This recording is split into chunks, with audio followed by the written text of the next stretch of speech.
வணக்கம் நேயர்களே. இன்றைக்கி மில்கை பற்றி தான் நம்ம பார்க்க போகிறோம்.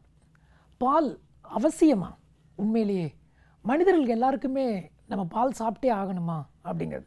ஒரு காலத்தில் பால் சாப்பிட்லன்னா கால்சியமே கிடைக்காது அப்படிங்கிற மாதிரி தான் எல்லோரும் நினச்சிக்கிட்டு இருந்தாங்க.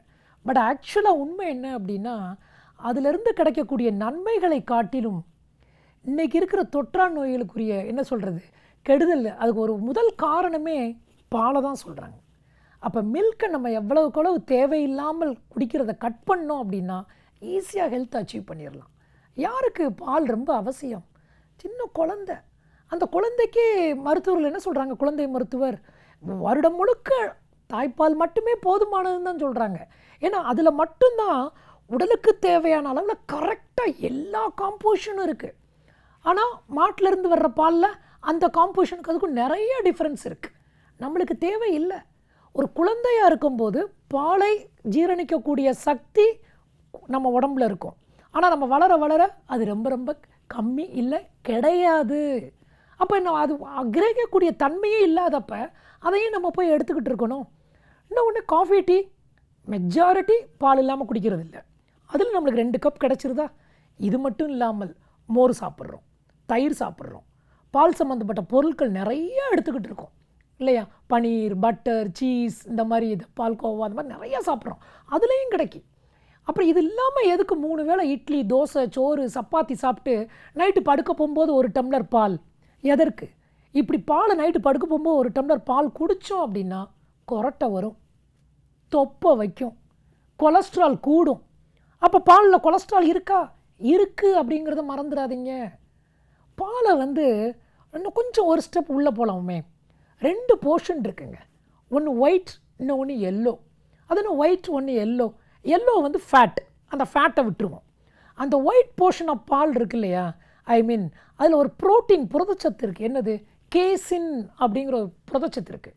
அந்த கெசின் தான் நிறையா பேருக்கு அலர்ஜியை உண்டு பண்ணக்கூடியது. யோகா மற்றும் இயற்கை மருத்துவத்தில் நிறையா நாங்கள் நிறையா வியாதிகளுக்கு பால் மற்றும் பால் சம்மந்தப்பட்ட பொருட்களை அறவே கூடாதும்போம். பேஷண்ட் எல்லோரும் பெட்டர் ஆயிடுவாங்க, குயிக்காக பெட்டர் ஆயிடுவாங்க. பர்டிகுலர்லி யாருக்கெல்லாம் அலர்ஜி இருக்கோ, அன்னோன் ஆட்டோ இம்யூன் டிசீசஸ், காரணமே தெரியாமல் சில நோய்கள் இருக்கும், ஸ்கின் டிசீஸ் இல்லை ஆர்த்ரைட்டிஸ், இந்த மாதிரி இருந்தால் கூட பாலை கண்டிப்பாக நம்ம குறைச்சோம், அவாய்ட் பண்ணோம் அப்படின்னா ஆரோக்கியம் மேம்படும். பாலில் கொஞ்சம் கால்சியம் இருக்குது, ஆனால் அயன்லாம் இல்லவே இல்லை. அதான் உண்மை. ரொம்ப ஒரு துளி அளவு தான் இருக்குது. இல்லை பால் சாப்பிட்டா ஹீமோக்ளோபின் கூடும், இரும்பு சத்துங்கிறது ரொம்ப ரொம்ப கம்மி. அப்போ வேறு என்ன பெரிய அட்வான்டேஜ் அப்படின்னா, இப்போ பிரெஸ்ட் மில்கில் வே ப்ரோட்டீன் இருக்குது, ஆனால் அனிமல்லேருந்து வர்றதில் கேசின் தான் இருக்குது. கேசின் தான் நம்மளுக்கு கல்ப்ரிட்டே இன்றைக்கி. அப்போ யாருக்கெல்லாம் ஒரு தும்மல், இருமல், ஜலதோஷம், சளி பிடிச்சிருக்கு, அந்த டயத்துலையாவது பால் மற்றும் பால் சம்மந்தப்பட்ட பொருட்களை நீங்கள் அவாய்ட் பண்ணுங்கள். வீசிங் வருது அப்படிங்கிறப்ப கண்டிப்பாக டிஃப்ரென்ஸ் பார்க்கலாம். ஒரு குழந்தைகளுக்கே கோல்டு, காஃப், தும்மல், இருமல் இருக்கும்போது பால் மற்றும் பால் சம்மந்தப்பட்ட பொருட்களை அந்த பீரியடுக்காவது கொஞ்சம் கொடுக்காமல் இருங்க.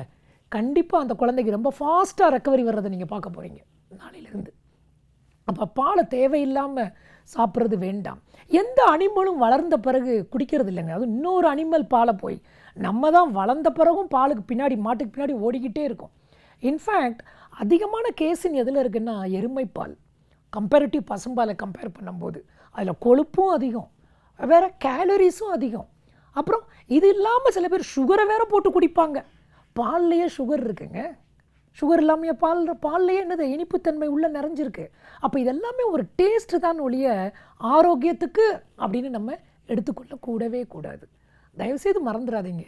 தேவையில்லாமல் எல்லாரும் பாலை படுக்க போகும்போது 1 டம்ளர் பாலை கொடுத்து அஜீரணமும் ஆகும். நிறைய வயதானவர்கள்லாம் செமிக்கவே செமிக்காது பால். அப்போ பால் குடிப்பதை ஒரு மருத்துவரின் என்ன சொல்கிறது, ஒரு பரிந்துரைப்பு இல்லாமல் பால் கண்டிப்பாக தவிர்க்கப்பட வேண்டியது அப்படிங்கிறத நம்ம மறந்துடக்கூடாது. அப்போ பாலுக்கு ஈக்குவலாக வேறு ஏதாவது இருக்கா அப்படின்னா நிறையா இருக்குது. நம்ம சாப்பிட்ற காய்கறிகளில், கீரைகளில், பயறு வகைகள், பருப்பு வகைகள், இந்த மாதிரிலாம் கால்சியம் கொட்டி கிடக்குது.